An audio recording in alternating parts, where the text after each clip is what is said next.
Screen printing is so much fun and really versatile.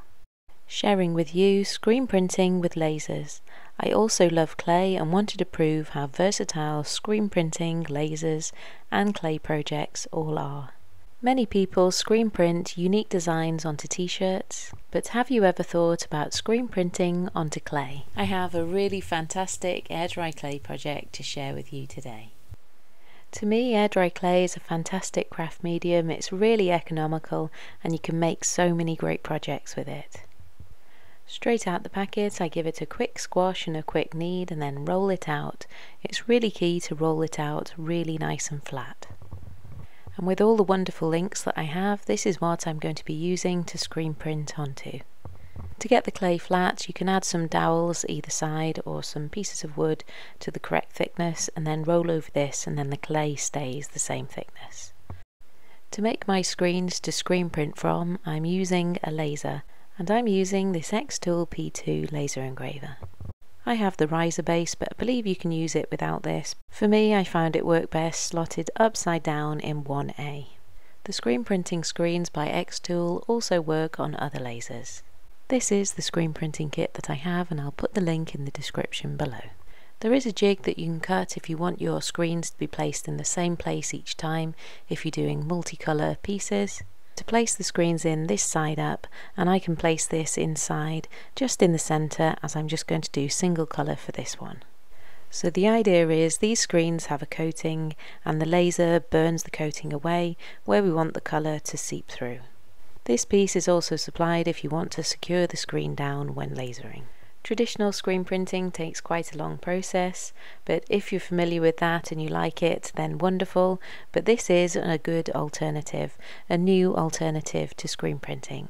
With little blocks, I've lifted the screen just slightly as fumes and smoke will be generated, and so this helps it release from underneath the frame. This xTool P2 laser uses cameras to detect where your item is, so it takes a picture and it knows exactly how far away it needs to be from the screen, and then I have an air purifier to take all of the smoke out, and I also make sure I'm in a well ventilated area, but I can do this inside my home using the air purifier. I use the free software xTool Creative Space, and you can import any image into there or design your image straight into there, and then you send that design to the laser and it lasers the design for you, taking away the coating on that screen so that we can add some ink later and the ink will get transferred through where there's no coating on the screen. So here are my test pieces and I will show you how it works. First of all, taking the screen outside and dusting off any loose particles. A really crisp and clear design. The screens then easily clip into this base, and then we're ready to get our ink and this time some clay. The xTool screen printing kit comes with some lovely inks, and I like to mix these together to create my own unique colours. So even though I'm using lots of machines for this, we need to not forget to be creative and just relax and enjoy the process.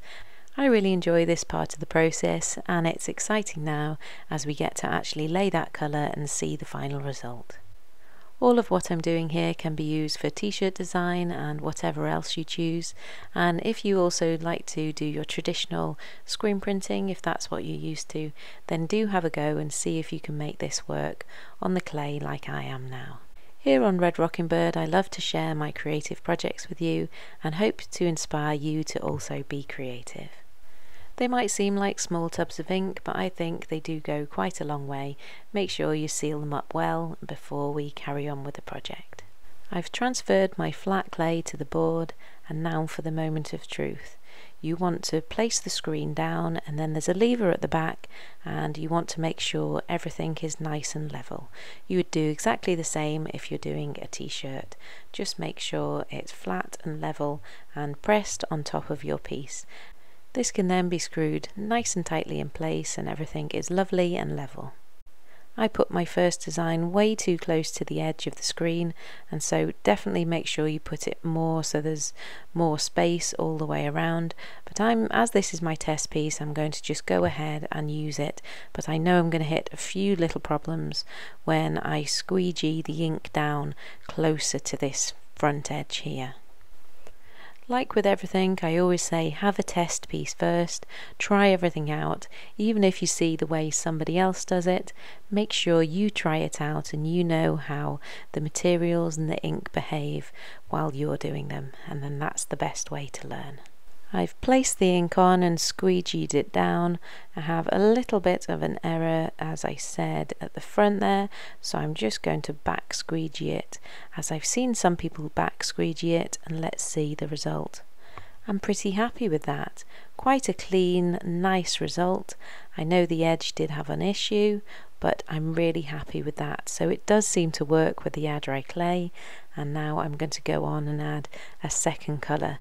Do make sure that first application of ink is fully dry before you go in with another colour, otherwise the ink will remove itself and attach itself to the screen, as I find out in a minute.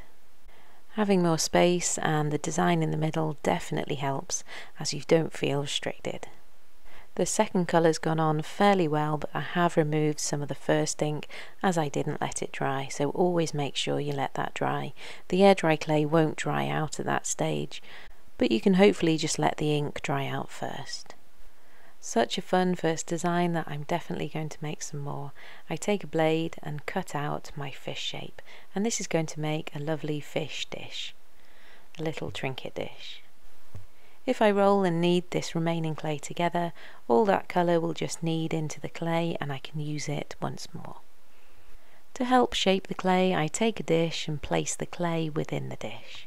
I wouldn't smooth the edges at this stage as it will remove the ink, but the air dry clay can be sanded once fully dry.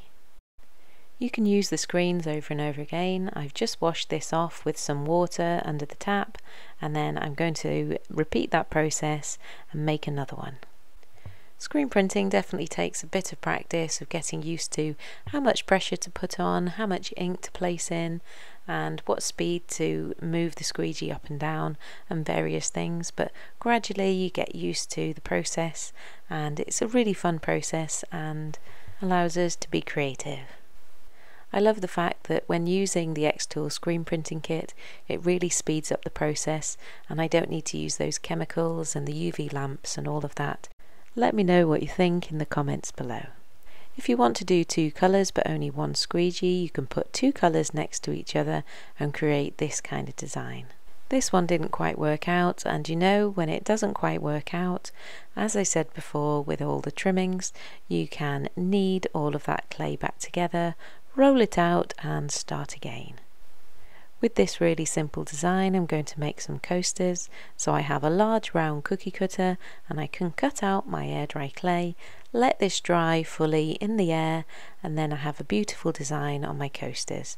And you can do absolutely any design you wish on absolutely anything you wish. But rather than going too detailed, I would much rather go a little bit bolder. And that brings me on to my next design, where I wanted to be much bolder. I've gone for a fish again, and this took about 18 minutes to laser the screen. I'm really excited that I can use this tool for my clay projects, and it will make me be able to do multiple designs over and over again of that same pattern.